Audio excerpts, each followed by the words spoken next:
Hello students, welcome to my first class of English grammar.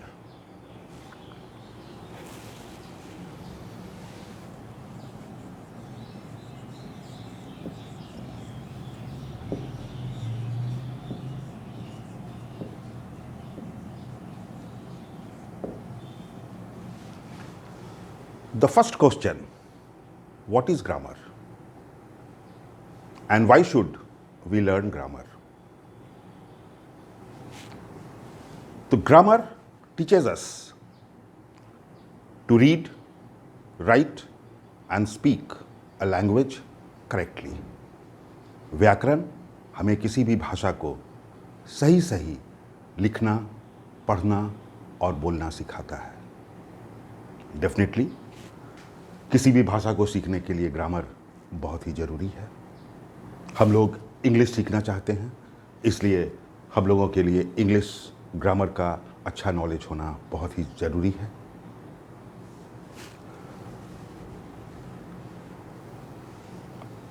अब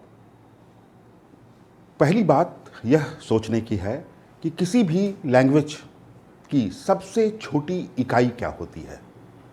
What is the smallest unit of a language? अगर अंग्रेजी की बात हम करें तो what is the smallest unit of a language? Definitely letter.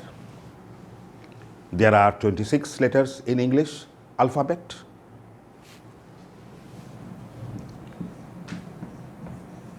A to Z. English में हम इसे स्मॉल लेटर्स में भी लिखते हैं और कैपिटल लेटर्स में भी लिखते हैं.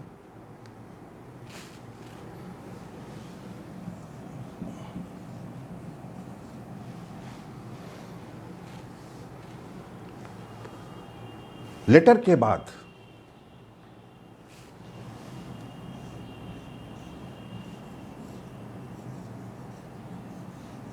Word. What is a word? शब्द क्या है? अगर मैं लिख दूं WOC तो क्या इसका कोई अर्थ होगा? रीजनिंग में इसका कोई अर्थ हो भी सकता है, लेकिन इंग्लिश लैंग्वेज में इसका कोई अर्थ नहीं होगा. It's a meaningless combination of letters. वहीं पे अगर हम COW लिख दें तो इंग्लिश में इसका एक निश्चित अर्थ होगा. इसलिए हम कह सकते हैं कि ए meaningful combination of letters is word. कि अक्षरों के सार्थक समूह को शब्द कहते हैं. अब मैं अगर आपसे पूछूं कि शब्द कितने प्रकार के होते हैं, काइंड्स ऑफ वर्ड्स, तो आप कहेंगे कि अनगिनत तरह के होते हैं. लेकिन फिर भी मैं पूछूं कि नहीं, पिन पॉइंटेड हमको बताइए कि शब्द कितने तरह के होते हैं, तो ये क्वेश्चन हो सकता है कि आपको बहुत ही अटपटा लगे, क्योंकि मेरे पूछने का तरीका थोड़ा सा अलग है. वैसे आप लोग सबको ही जानते हैं. Types of words means parts of speech.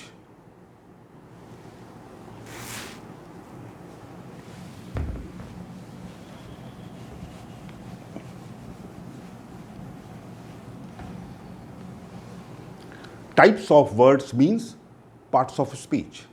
और आप लोग सभी जानते हैं कि पार्ट्स ऑफ स्पीच 8 हैं, कि there are 8 parts of speech.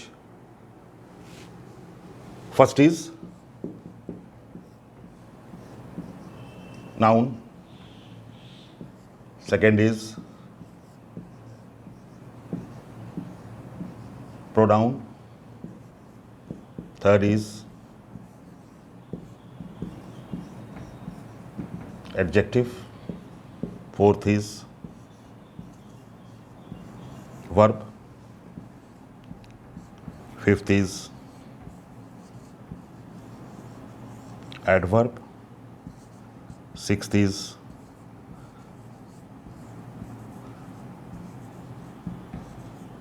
preposition.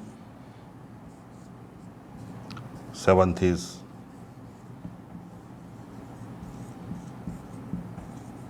conjunction. And the last one is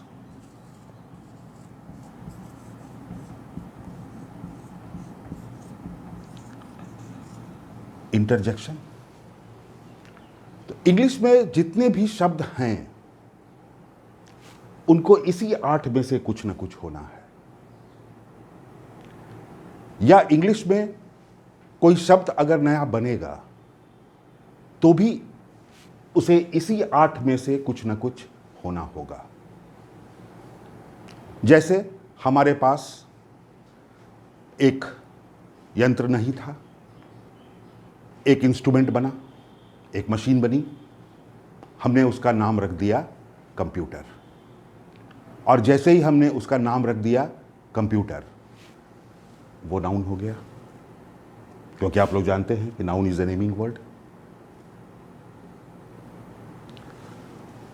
अब जब ये कंप्यूटर बन गया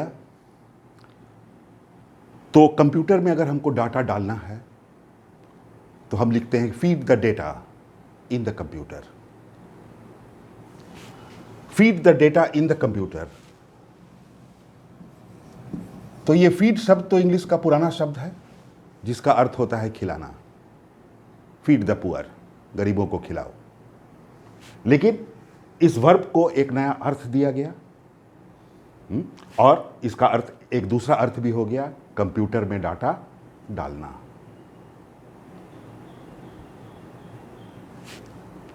तो ये डालने का काम हो गया, इसलिए ये वर्ब हो गया, क्योंकि verb is a doing word.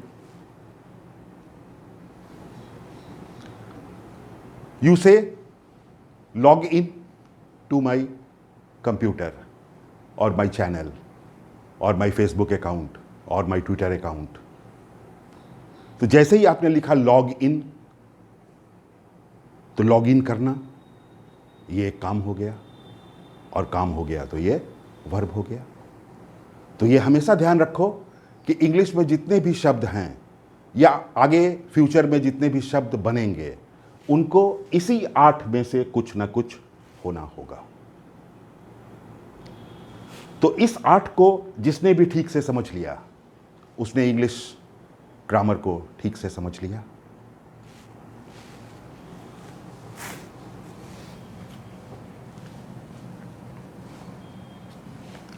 Come to noun.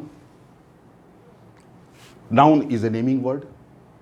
दुनिया में जितना भी नाम है वो सभी नाउन है। अब नाउन सिंगुलर भी हो सकता है, नाउन प्लूरल भी हो सकता है। अगर हम बॉय लिखते हैं तो ये सिंगुलर है, अगर हम बॉयज लिखते हैं तो ये प्लूरल है। नाउन और प्रोनाउन। अब प्रोनाउन 2 वर्ड से मिलकर बना है, प्रो और नाउन। तो pro means for, for noun. तो जो भी शब्द नाउन के लिए आएगा, the word that comes for noun, और यू से the word that comes in place of noun is called pronoun.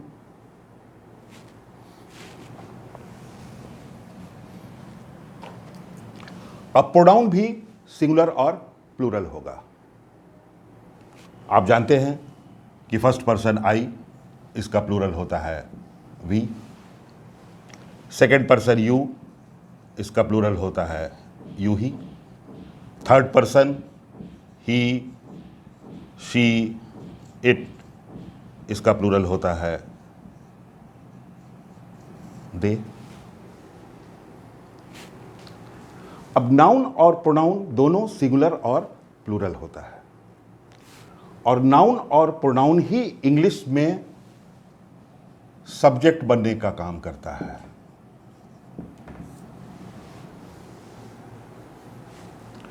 Subject हमेशा नाउन होगा या प्रोनाउन होगा। सब्जेक्ट हमेशा सिंगुलर नाउन होगा या प्लूरल नाउन होगा। सब्जेक्ट हमेशा सिंगुलर प्रोनाउन होगा या प्लूरल प्रोनाउन होगा। It's very clear to you, I think.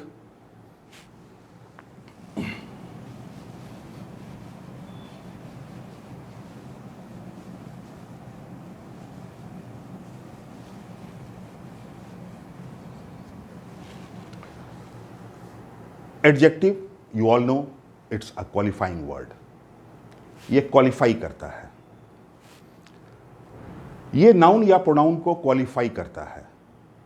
तो नाउन या प्रोनाउन को क्वालिफाई करता है तो नाउन या प्रोनाउन के नाउन के पहले आता है। जैसे जब तुम कहते हो गुड बॉय, तो यहाँ बॉय को गुड क्वालिफाई कर रहा है, इसलिए एडजेक्टिव है। जब तुम कहते हो ही इज़ गुड, तो गुड जो है प्रोनाउन की विशेषता बतला रहा है, इसलिए ये एडजेक्टिव है। अब कभी तुमने ये सोचा है कि तुम अलग से चैप्टर में पढ़ते हो ए एन दी, इसको कहते हो आर्टिकल।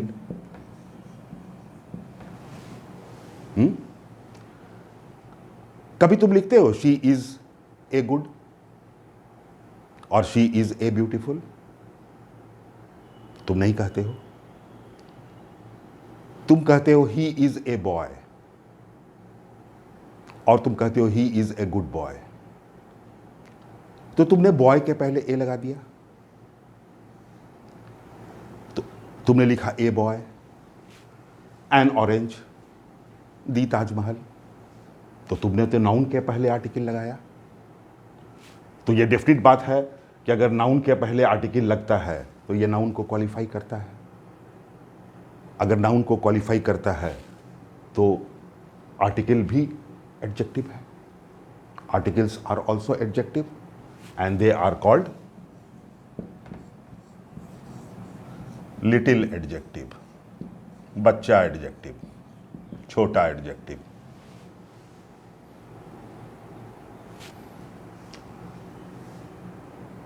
तो आर्टिकल कोई अलग से चीज नहीं है, बल्कि आर्टिकल भी एडजेक्टिव ही है। अब आते हो तुम वर्ब पर।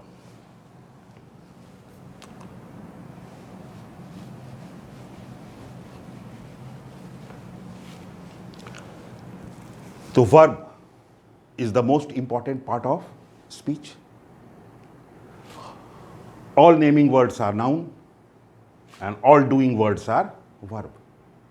दुनिया में जितना भी नाम है वो सभी नाउन है और दुनिया में जितना भी काम है वो सभी वर्ब है। फोर्थ है verb. Verb is the most important part of speech.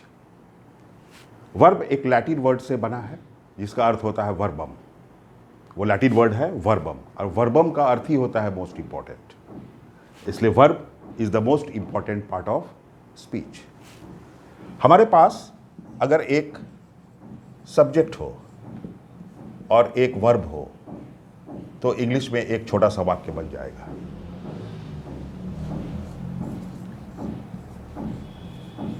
He plays boys read. तो हमारे पास एक प्रोनाउन हो जो सब्जेक्ट बनेगा और एक वर्ब हो तो इंग्लिश में एक छोटा सा वाक्य बन गया। एक नाउन हो और एक वर्ब हो तो एक छोटा सा सेंटेंस बन जाएगा। लेकिन अगर मैं आपको सातों पार्ट ऑफ स्पीच दे दूं और वर्ब न दूं और तब कहूं कि एक सेंटेंस बनाओ, तो तुम कितना भी कोशिश करोगे तुम एक छोटा या बड़ा सेंटेंस नहीं बना सकते हो। तो वर्ब के बिना इंग्लिश में सेंटेंस बनाया ही नहीं जा सकता है। तो definitely verb is the most important part of speech. और जैसे नाउन और प्रोनाउन सिंगुलर और प्लूरल होता है, वैसे वर्ब भी सिंगुलर और प्लूरल होता है। वर्ब अपने ओरिजिनल फॉर्म में प्लूरल होता है और जब हम उसमें एस या ईएस लगा देते हैं तो वो सिंगुलर हो जाता है। नाउन का ठीक उल्टा वर्ब के साथ होता है। नाउन में एस या ईएस लगा देते हैं, नाउन प्लूरल हो जाता है। वर्ब में एस या ईएस लगा देते हैं, वर्ब सिंगुलर हो जाता है। तो आपने देखा यहाँ पर कि ही सिंगुलर सब्जेक्ट है, इसलिए हमने सिंगुलर वर्ब दिया। बॉयज़ प्लूरल सब्जेक्ट है, इसलिए हमने प्लूरल सब्जेक्ट दिया। Always keep this in mind कि नाउन का उल्टा वर्ब में होता है। वर्ब में एस या ई एस लगा देने से वर्ब सिंगुलर हो जाता है। अब एडवर्ब, तो adverb qualifies adjective, verb and adverb.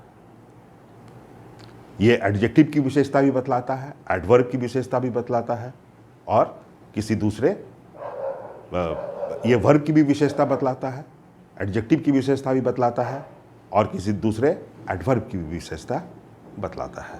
तो again adverb is a qualifying word which qualifies adjective, verb and adverb. Preposition. Preposition is a relating word. Preposition आपको रिलेशनशिप बतलाता है। अगर टेबल पर एक किताब रखा हो और आपको मैं प्रीपोजिशन न दूं तो सेंटेंस बनेगा the book is the table. और जब हम एक ऑन दे देते हैं, the book is on the table, तो एक रिलेशनशिप स्टैब्लिश हो जाता है टेबल और बुक में। बुक अगर टेबल के ऊपर चला जाए और हम आपको अबव न दें तो फिर वाक्य बनेगा the book is the table. जब हम अबव दे देते हैं तो सेंटेंस बनता है the book is above the table. जब बुक टेबल के नीचे चला जाए तो हम कहते हैं the book is under the table. तो प्रीपोजिशन क्या करता है? प्रीपोजिशन आपको रिलेशनशिप स्टैब्लिश करता है। तो preposition is a relating word. Conjunction is a joining word. ये ज्वाइन करता है दो वर्ड को या दो सेंटेंस को। जब आप कहते हैं कि राम एंड श्याम, तो एंड ने क्या किया? दो वर्ड राम और श्याम को जोड़ दिया। जब आप कहते हो Ram is rich but Shyam is poor, तो राम इज रिच एक सेंटेंस है, श्याम इज पुअर दूसरा सेंटेंस है, और बट ने दोनों को जोड़ दिया। तो conjunction is a joining word. और interjection, it is an emotion expressing word, कि आपके भावनाओं को अभिव्यक्त करता है। जब आप खुश होते हैं तो बोलते हैं हुर्रा, जब आप दुखी होते हैं तो बोलते हैं एलास, जब घृणा का बोध होता है तो फाई फाई, जब शाबाशी का होता है तो ब्रेवो, वेल डन।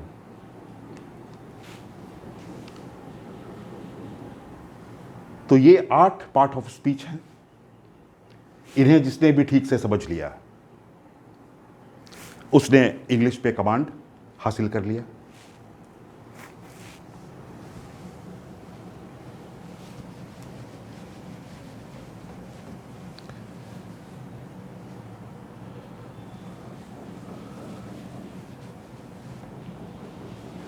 अब जैसा कि मैंने आपको बतलाया कि verb is the most important part of speech. Verb के बिना कोई सेंटेंस बन नहीं सकता है। तो वर्ब शोज एक्शन। अब ये एक्शन किस समय में हुआ? प्रेजेंट में हुआ, पास्ट में हुआ, या फ्यूचर में हुआ? जैसे ही वर्ब के एक्शन के समय की बात हुई तो ये क्या हो गया? टेंस। कि कोई काम प्रेजेंट टेंस में हुआ, प्रेजेंट समय में हुआ, पास्ट समय में हुआ, या फ्यूचर समय में होगा।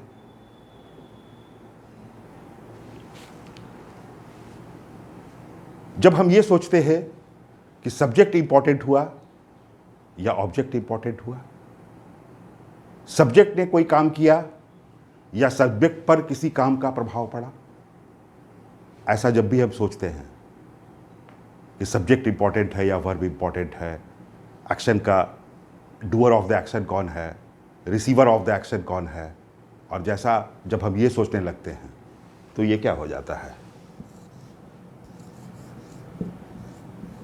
वॉइस।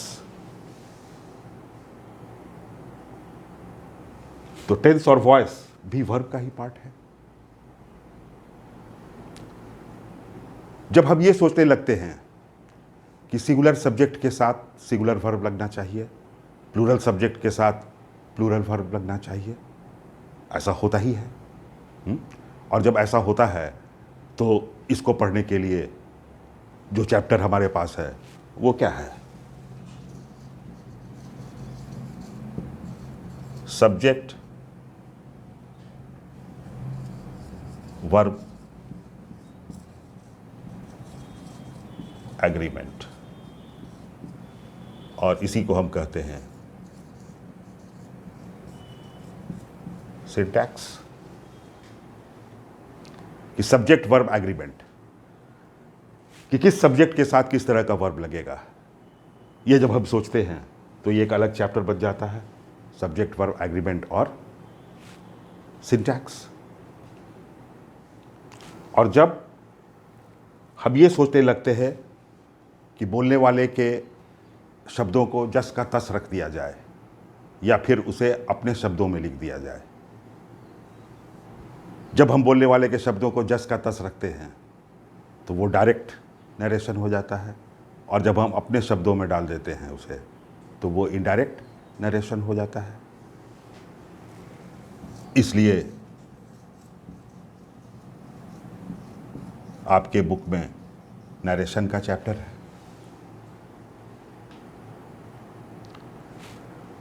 तो इन सारी चीज़ों को अगर आप ठीक से समझ जाएं तो इंग्लिश आपके लिए कोई भारी सब्जेक्ट नहीं होगा। अपने अगले वीडियो लेक्चर्स में मैं सिस्टमैटिकली चैप्टर वाइज आपको इन सारे टॉपिकों की डिटेल्ड जानकारी दूंगा। मैं आपके लिए रेगुलर ढंग से वीडियोस बनाता रहूँगा, अपलोड करता रहूँगा।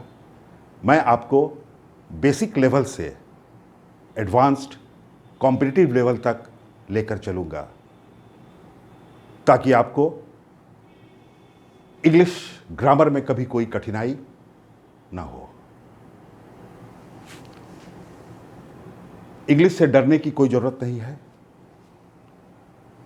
किसी भी सब्जेक्ट से डर तब तक ही लगता है,